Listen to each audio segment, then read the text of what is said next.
নিজেকে ওই জায়গাটা রাখবেন। আর বললাম কি, কাজের করার একটা উদ্যোগ, আপনাকে একটা প্রাথমিক উদ্যোগ থাকতে হবে যে আমার এতটুকু কাজ, এর বাইরে আমি করব না। এর বাইরেও আপনাকে কাজ করতে হবে, যে আপনার যে উদ্যোগ, এই উদ্যোগটা থাকতে হবে। যে উনি অ্যাকাউন্টিং করতেছে, নাইম ভাই একটু অ্যাকাউন্টিংটা দেখাই দিবে, আমি তো বললাম না এটা আমার কাজ না, এটা মঞ্জুসির আপনার কাজ, ভাই আপনাদের একটু সমন্বয় করা দরকার, আমি সময় দিলাম না, এটা এরকম না, আমার সময় দিতে হবে। যদি আমি কাজটা দেই, আমাকে এই উদ্যোগটা থাকতে হবে। সুতরাং এই উদ্যোগের জায়গাগুলো আপনাকে অর্জন করতে হবে। তারপর হলো সময়, পরিবার, ফ্যামিলি, প্রিয় মুখ, এইগুলো আপনাকে মানে মনে রাখতে হবে। এই জায়গাটা আপনাকে দায়িত্ব নিতে হবে। আপনাকে যে কোনো জিনিসের একটা দায়িত্ব, মানে ভরসার জায়গা জানি পাই। আপনাকে যদি বলি যে এই সিলিকনের সামনে বসবেন, 3টা 4টা বাজে গেছে, পেটে ক্ষুধা, লোক নাই, কিন্তু তাও বসে আছে, কেন বসে আছি?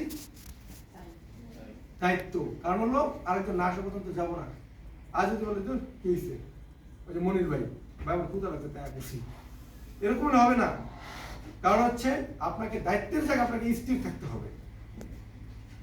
সময়, কাজ, এই সময়টাকে মেনটেন করতে হবে। সময়কে মেনটেন করতে হবে। এটাই আমাদের শেষ সময়, এটাই আমাদের লাস্ট সময়। আমরা যেখানে চাকরি করি, মনে রাখতে হবে আজকে আমার থেকে চাকরি নাই, আমাকে ইনকাম করে চলতে হবে।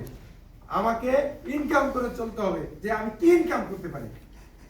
একটা ইনকাম যদি 5,000 টাকা হয়, আমরা ধরলাম এই মাস থেকে স্যালারি যেটা ওটা বোনাস দেখে আমি কয় টাকা ইনকাম করে নিতে পারি। আমি কম্পিউটারে কাজ করি, অনেক টাইম বসে থাকি, আমি কম্পিউটার বসে বসে মেসেজ করতে পারি।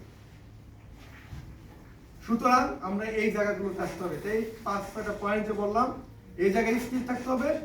সুতরাং আমরা যদি স্থির থাকি, ইনশাল্লাহ আমরা সেখানে ভালো কিছু করতে পারবো। ধন্যবাদ সকলকে।